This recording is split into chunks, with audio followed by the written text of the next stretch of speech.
യുവമോർച്ചയാണ് cliff ഹൗസിലേക്ക് March നടത്തുന്നത്. കഴിഞ്ഞ ദിവസങ്ങളിലൊക്കെ തന്നെയും കൊല്ലത്തും തിരുവനന്തപുരത്തും എല്ലാം തന്നെ വലിയ പ്രതിഷേധങ്ങൾ നടന്നിരുന്നു. മുകേഷ് രാജിവെക്കുക എന്നുള്ള ആവശ്യം തന്നെയാണ് മുന്നിലേക്ക് വെക്കുന്നത്. ഇപ്പോൾ യുവമോർച്ചയുടെ മാർച്ചാണ് ക്ലിഫ് ഹൗസിലേക്ക് മുകേഷ് രാജിവെക്കണമെന്ന് ആവശ്യപ്പെട്ടുകൊണ്ട് സംഘർഷമുണ്ടാകുന്നു.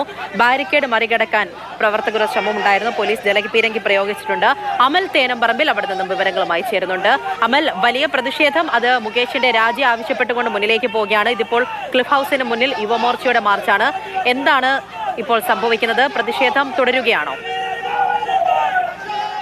പൂജ, മുകേഷിന്റെ രാജി ആവശ്യപ്പെട്ട തലസ്ഥാനത്തുടനീളം പ്രതിഷേധ പരമ്പരയാണ്. നേരത്തെ മുകേഷിന്റെ വീട്ടിലേക്ക് യൂത്ത് കോൺഗ്രസിന്റെയും മഹിളാ കോൺഗ്രസിന്റെയും അതോടൊപ്പം തന്നെ KSU പ്രവർത്തകരുടെ എല്ലാം മാർച്ച് ഉണ്ടായിരുന്നു. ആ മാർച്ചിൽ വലിയ തോതിൽ സംഘർഷമുണ്ടായി. അതിന് തൊട്ട് പിന്നാലെയാണ് യുവമോർച്ച പ്രവർത്തകർ ഇപ്പോൾ ക്ലിഫ് ഹൗസിലേക്ക് പ്രതിഷേധവുമായി എത്തുന്നത്. ബാരിക്കേഡിന് മുകളിൽ കയറിയിരുന്ന് പ്രതിഷേധിക്കുകയാണ് പ്രവർത്തകർ. ഇപ്പോൾ വന്നയുടൻ തന്നെ ബാരിക്കേഡ് മറിച്ചിടാൻ പ്രവർത്തകരുടെ ഭാഗത്തു നിന്നും ഒരു ശ്രമമുണ്ടായി. ആ ശ്രമം പോലീസ് തടഞ്ഞു. തുടർച്ചയായി ജലപീരങ്കി പ്രയോഗിച്ചിട്ടും പ്രവർത്തകർ പിരിഞ്ഞു പോകാൻ തയ്യാറായില്ല. ജഹാംഗീർ എന്ന സംസ്ഥാന ഭാരവാഹിക്ക് പരിക്കേറ്റിട്ടുണ്ട്. അതോടൊപ്പം തന്നെ അല്പസമയത്തിന് മുൻപ് പ്രതികൃഷ്ണൻ അടക്കമുള്ള പ്രധാനപ്പെട്ട നേതാക്കളും ഇവിടേക്ക് എത്തി. ഇപ്പോഴും പ്രതിഷേധം തുടരുകയാണ്. പ്രവർത്തകർ പിരിഞ്ഞു പോകാൻ തയ്യാറാകുന്നില്ല. കൊടി കെട്ടിവന്ന കമ്പുകളും മറ്റുമൊക്കെ പോലീസിന് നേരെ തുടർച്ചയായി വലിച്ചെറിയുകയാണ് പ്രവർത്തകർ.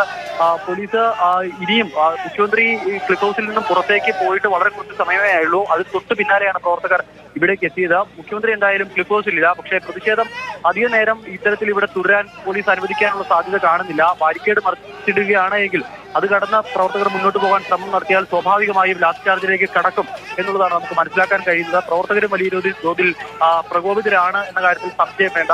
ജലപീരങ്കി പ്രയോഗത്തിലൂടെ എന്തായാലും പ്രവർത്തകരെ പിരിച്ചുവിടാൻ പോലീസ് ഇതുവരെയും കഴിഞ്ഞിട്ടില്ല. ബാരിക്കേഡ് മറിച്ചിടാനുള്ള ശ്രമം പ്രവർത്തകരുടെ ഭാഗത്തു നിന്നും ഇപ്പോഴും തുടരുകയാണ്.